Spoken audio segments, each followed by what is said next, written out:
बिस्मिल्लाहिर्रहमानिर्रहीम, अस्सलाम वालेकुम एवरीवन।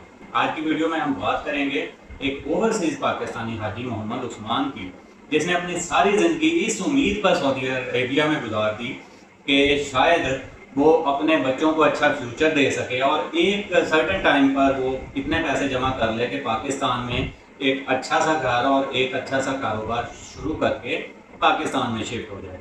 लेकिन हुआ क्या, उसने पाकिस्तान में एक प्लॉट लिया, प्लॉट में एक सिक्योरिटी गार्ड को तैनात किया। उसके बावजूद एक उस एरिया के प्रॉपर्टी एजेंट और कुछ कब्जा माफिया के लोग जो कि उसके रिश्तेदार थे, उन लोगों ने मिलकर एक जाली डीड बनाई, एक जाली सेल डीड बनाई उसके नाम से, जिसके मुताबिक उन्होंने 5 लाख रुपया उसे एडवांस दिया। 13 लाख के करीब में उन्होंने उस मकान का उसके साथ सौदा तय किया, पोजेशन उनके हवाले कर दिया उसने, लेकिन अब वो उस डीड से मुकर रहा है। दूसरी तरफ हाजी मोहम्मद उस्मान साहब का केस ये था कि उनके मुताबिक ये सेल डीड कभी हुई ही नहीं और वो एक जाली सेल डीड है। वो वापस आए वहाँ से, उन्होंने सिक्योरिटी गार्ड से पूछा तो सिक्योरिटी गार्ड ने उसे बताया कि रात को 7-8 लोग आए, मुझे मारकर इन्होंने प्लॉट से बाहर निकाला और प्लॉट पर कब्जा करके बैठे हैं। वो पुलिस के पास गया, लेकिन पुलिस ने उसकी कोई मदद नहीं की।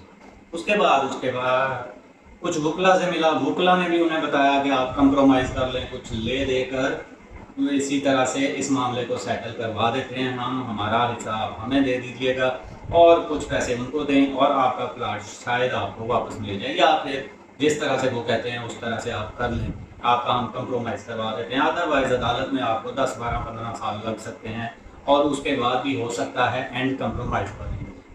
बहरहाल उन्हें एक अच्छा वकील मिला जिसने उन्हें मशवरा दिया कि आप इलीगल डिस्पोजेशन एक्ट के तहत कार्रवाई कर सकते हैं, जिसके मुताबिक आपको 2 महीने में आपको रिकवरी ऑफ पोजेशन भी मिल जाएगा और मुल्ज़मान को सज़ा भी दिलवा सकते हैं।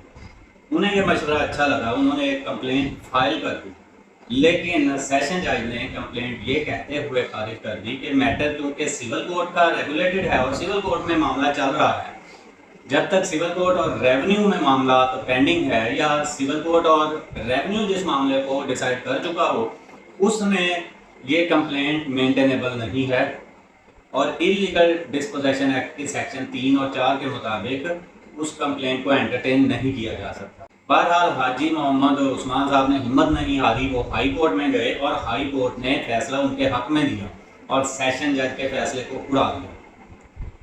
अब इसमें आप ये भी देख सकते हैं, ये हमारे यहाँ रोज़ का मसला है और ओवरसीज़ पाकिस्तानियों के अलावा जो रिहायशी लोग हैं उनके साथ भी ऐसा हो रहा है, क्योंकि ये सारे मामला होते हैं पुलिस और माफिया की मिलीभगत के साथ। सियासतदान भी उनके साथ शामिल होते हैं, बाकी लोग भी शामिल होते हैं। इस पर मैं एक मुख्तसर सी डिटेल्ड वीडियो ऑलरेडी बना चुका हूँ, अगर आपने वो नहीं देखी तो इस एक्ट को और इसकी एप्लीकेशन को समझने के लिए आपको वो देखनी चाहिए। उसके बाद आपको मज़ीद क्लैरिफाई होगी ये प्रेपोजिशन जिसकी आज हम बात कर रहे हैं। इसमें आज हमने ये देखना है कि अगर आपके साथ ऐसा वाक़या होता है तो आपकी सपोर्टेड कौन सी जजमेंट्स हैं, कौन से लीगल प्रेसिडेंट हैं जिन पे आप रिलाई कर सकते हैं अपने केस को प्लीड करते वक्त। और दूसरी तरफ अगर आप ऑपोजिट पार्टी हैं, यानी अब आप एक लॉफुल पोजेशन में अपनी प्रॉपर्टी में बैठे हैं और कोई दूसरा जाकर आपके खिलाफ ये केस कर देता है, तो उसको आप डिफेंड करेंगे, उसके लिए आप कौन सी जजमेंट्स का सहारा ले सकते हैं, किन पर रिलाई कर सकते हैं। तो पहली जजमेंट में ये हेल्ड किया है ऑनरेबल कोर्ट ने कि इसका सिर्फ एक ग्राउंड है। वैसे इसकी सेक्शन 3 में 3 ग्राउंड है। नंबर 1 डिस्पोजेस किया गया हो आपको, नंबर 2 प्रॉपर्टी को ऑक्यूपाई कर लिया गया हो, कंट्रोल कर लिया गया हो, और नंबर 3 उसमें ट्रेसपासिंग की गई हो with the intent to dispossess. यानी सिर्फ ट्रेसपासिंग एक डिफरेंट क्राइम है, लेकिन इसमें ट्रेसपासिंग इंटेंट बहुत इंपॉर्टेंट है। इसमें ट्रेसपासिंग की गई है आपको डिस्पोजेस करने के लिए, प्रॉपर्टी को ऑक्यूपाई करने के लिए, प्रॉपर्टी को कंट्रोल करने के लिए। तो ये है मेन रीज़न, ये मेन रीज़न है जिसकी वजह से आपकी कंप्लेंट जो है वो मेंटेनेबल हो जाती है अंडर इलीगल डिस्पोजेशन है।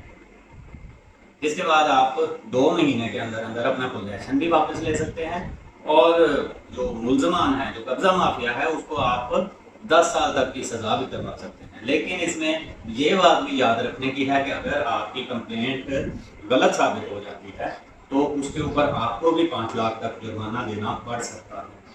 दूसरी जजमेंट जो आपको फेवर करती है इस केस में, आपने पहले कंप्लेंट फाइल कर दी, जैसा कि इस केस में हुआ हाजी मोहम्मद उस्मान के केस में। आपने पहले कंप्लेंट फाइल कर दी और दूसरी पार्टी ने भागकर जाकर सिविल कोर्ट से स्टे ले लिया या स्टे लेने की कोशिश शुरू कर दी या रेवेन्यू कोर्ट में चले गए, तो वो सब्सीक्वेंट, क्योंकि आपकी कंप्लेंट पहले फाइल हो चुकी है, तो उसके बाद अगर वो सिविल कोर्ट में जाते हैं तो इस ग्राउंड पर आपकी कंप्लेंट खारिज नहीं हो सकती। और थर्ड और मेन ग्राउंड इसमें आपका कंप्लेंट फाइल करने के लिए ये हो सकता है कि आप लॉफुल ऑनर हैं, और इसके साथ साथ अगर आप लॉफुल ऑनर नहीं भी हैं तो लॉफुल आप ऑक्युपायर हैं। यानी ये भी मैंने पिछली वीडियो में डिटेल में बताया था कि लॉफुल ऑनर में और लॉफुल ऑक्युपायर में क्या डिफरेंस होता है। अब दूसरी तरफ अगर आप लॉफुली एक जगह पर बैठे हैं और आपके खिलाफ कोई कंप्लेंट लेके चला जाता है, या आपका कोई हिस्सेदार, कोई शरीके खाता या कोई को शेयर को ऑनर आपके खिलाफ इस कंप्लेंट में चला जाता है, क्योंकि एक तो ये को शेयर, को ऑनर या हस्बैंड वाइफ या इस तरह से अगर फैमिली डिस्प्यूट चल रहा है, फैमिली में कुछ शरीके हिस्सा या शरीके खाता लोगों का कब्जा है एक जगह पर, एक एरिया में, वो कह रहे हैं कि ये हमारा हिस्सा है और आप कहते हैं कि ये हमारा हिस्सा है, इस किस्म के डिस्प्यूट में ये आपकी एप्लीकेशन मेंटेनेबल नहीं होगी। नंबर 2, अगर रेवेन्यू कोर्ट या सिविल कोर्ट ने उस पर स्टे दे रखा है, कार्रवाई चल रही है या फाइनली उसको डिसाइड कर दिया हुआ है मैटर पर, तो उसके बाद आप ये कंप्लेंट फाइल करते हैं तो दैट इज नॉट मेंटेनेबल। एक प्रपोजिशन इसमें ये भी है, डिफरेंट स्कूल ऑफ थॉट्स हैं। एक स्कूल ऑफ थॉट के नज़दीक ये सिर्फ उन लोगों के लिए है जो नॉन कब्जा माफिया हैं, जिनके ऊपर ऑलरेडी इस किस्म के केसेस जिनके बारे में पेंडिंग है और जिन पर क्रिमिनल प्रोसीडिंग्स चल रही हैं। और दूसरा स्कूल ऑफ थॉट ये भी कहता है कि ये किसी भी ऐसे शख्स के लिए है जो किसी दूसरे की लॉफुली डिस्पोजेस करता है उसकी प्रॉपर्टी से। तो ये दोनों स्कूल ऑफ थॉट्स में से ज़्यादा ऑथेंटिक कौन सा स्कूल ऑफ थॉट है, इसके ऊपर नेक्स्ट वीडियो में मैं डिस्कस करूँगा। तब तक के लिए इजाज़त। अगर आपका कोई सवाल है तो आप कमेंट में पूछ सकते हैं, और अगर आपके ख्याल में आपकी कोई राय है, आप समझते हैं कि इसको इस तरह से होना चाहिए, वैसे तो इसमें लॉ में मेरे ख्याल में 2 लकूनाज हैं। एक तो इसमें जो स्टे ऑर्डर है, जो आपको टेम्परेरी पोजेशन दिया जाता है अंडर सेक्शन 7 या 8 है, तो उसकी अपील कहीं प्रोवाइडेड नहीं है, लेकिन वो आप रिवीजन में जा सकते हैं अगर अपील प्रोवाइडेड नहीं है। और दूसरा, इसमें रेवेन्यू अफसर का कोई रोल नहीं रखा गया, तफ्तीश भी पुलिस के जरिए करवाई जाती है, जबकि इसमें रेवेन्यू ऑफिसर्स का रोल मेरे ख्याल में होना चाहिए। इसी तरह से अगर आपका कोई इस किस्म का क्वेश्चन है, कोई इस किस्म का आपके ज़हन में कोई प्रपोजिशन आ रही है, तो आप कमेंट में पूछ सकते हैं। नेक्स्ट वीलॉग तक के लिए मुझे इजाज़त दें और अपना ख्याल रखिएगा, अपने इस चैनल का भी। अल्लाह हाफ़िज़।